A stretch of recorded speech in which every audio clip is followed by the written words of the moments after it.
এতিয়া বাকি বিভাগবিলাকত আমি কৰো ইম্পৰ্টেন্ট হেতু যে আৰক্ষীটো কোনোবা এজন লৰা সিলচৰ বেটেলিয়নত আছে এজন লৰা গুৱাহাটীৰ বেটেলিয়নত আছে গুৱাহাটী লৰাজনে যদি সিলচৰত যাব খোজে সিলচৰ লৰাজন গুৱাহাটীত আহিব খোজে নিজৰ ভিতৰত মিউচুৱেল কৰি ফৰ্ম এখন এপ্লাই কৰি দিলে আমি হেতু কৰি দিব পাৰো অসমৰ শিক্ষকসকলৰ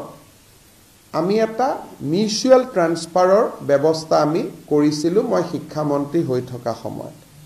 আৰু তাৰ এই নীতিটোৰ ফলত বহুত শিক্ষক নিজৰ নিজৰ গৃহ জিলালৈকে উভতি আহিব পাৰিছিল আমি যোৱা বছৰৰ পৰা এই বছৰ আৰু চলি থাকিব প্ৰায় more than 40,000 গ্ৰেড 3 গ্ৰেড 4 কৰ্মচাৰীক আমি নিযুক্তি দিছো বিভিন্ন বিভাগত পুলিশ সকলো মিলি এই লোকসকলৰ মাজতো শিক্ষকৰ দৰে এটা আমি পাৰস্পৰিক বুজাবুজিৰ এটা বদলি প্ৰক্ৰিয়া এটা আমি আৰম্ভ কৰিব খুজিছো এতিয়াও চিন্তাৰ পৰ্যায়ত আছে যে যদি কামৰূপৰ লৰা এজন ডিব্ৰুগড়ত আছে আৰু ডিব্ৰুগড়ৰ লৰা এজন কামৰূপত আছে দুইজনে নিজৰ ভিতৰতে ফৰ্ম এখনত সহি কৰি দিলে আমি তেওঁলোকৰ ট্ৰান্সফাৰ অৰ্ডাৰটো আমি উলিয়াই দিব পাৰিম ই অসমৰ বহুত চৰকাৰী কৰ্মচাৰীক সহায় কৰিব আৰু ই থাৰ্ড গ্ৰেড ফৰ্থ গ্ৰেডৰ লৰা ছোৱালীসকলে